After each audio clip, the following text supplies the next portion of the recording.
ሰላም በክርስቶስ የዋተኛ ሐተይን በሰላም እግዚአብሔር አብዘለኩም ሰላም ይብለኩም አይሆብ በጸጋ እግዚአብሔር ወንጽቦ ክትሉ ሎሚ ይሕዘልኩም ቀሪበ ዘለኹ ሐሳብ ወያስተንትኖ ምክፍፋል ወገናውነት አምልኾ ዓለት አማከል አመንቲ ንሓድነት ክርስቲያን ዝዕኑ ይዝብል ሐሳብ ንመንፈስ ቅዱስ ካብ ዝሕዝን ሓደ ኮይኑ ንስብከተ ወንጌል ከዓ ብሓይሉ ንኸይግስግስ ዝዓግት እዚ ናይ ዓለት ሕማም ይኸውን ማለት እዩ።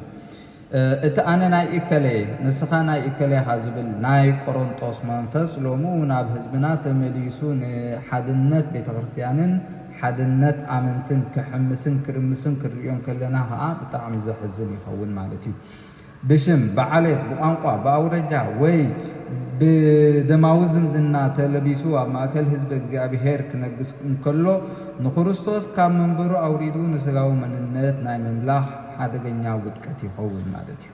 መጽሓፍ ቅዱሳዊ መበገሲ እቲ ናይ ቆሮንጦስ መንፈስን ስጋውነትን ቅዱስ ጳውሎስ ንማሕበረ ቆሮንጦስ ክገንሖም እንከሎ እቲ ቀንዲ ጠንቂ ናይ ምክፍፋል ሕፅረት መንፈሳዊ ብስለት ከም ዝኾነ ኣነፂሩ ይነግር ማለት እዩ።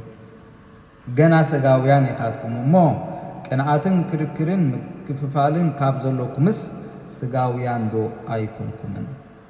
ከም ሰብ ዶ ኣይኮንኩምን እትመላለሱ ዘለኹም?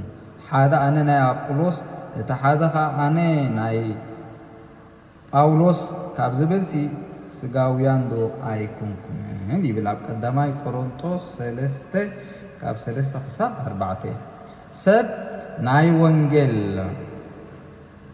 ኣገልገልቲ ጳውሎስን ኣጵሎስን ኬፋን ይኹኑ ምድራዊ መበቆሉ ልዕልቲ ዝተሰቕለ ክርስቶስ ክቅድም እንከሎ እቲ መስቀል ከንቱ ይኸውን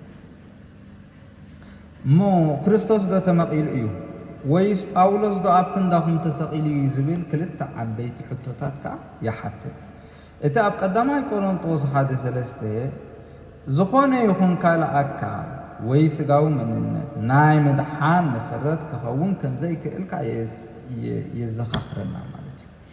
ስለዚ ብዝተፈላለየ ቋንቋ ትግረ ንዛረብ፣ ብሌን ንዛረብ፣ ትግርኛ ንዛረብ፣ ኩናማ ንዛረብ፣ እንግሊሽ ንዛረብ፣ ፍሬንች ንዛረብ ዝተዛረብናዮ ቋንቋ ወላ እንተኸኣልና እንተተዘራረብና ካብ ዝመፃእናዮ ቦታ ንምፃእ ካብ ብራዚል ንምፃእ ካብ ኣፍጋኒስታን ንምፃእ ካብ ቻይና ንምፃእ ኣብ ሓድነት ናይ ቅድስቲ ቤተክርስቲያንን ናይ ክርስቶስን ብሓንቲ ጥምቀት ካብ ጫፍ ዓለም ንጫፍ ዓለም ዝተዘርገሐት ሓንቲ ጥምቀት ዝተቐበልና ሰባት ኢና።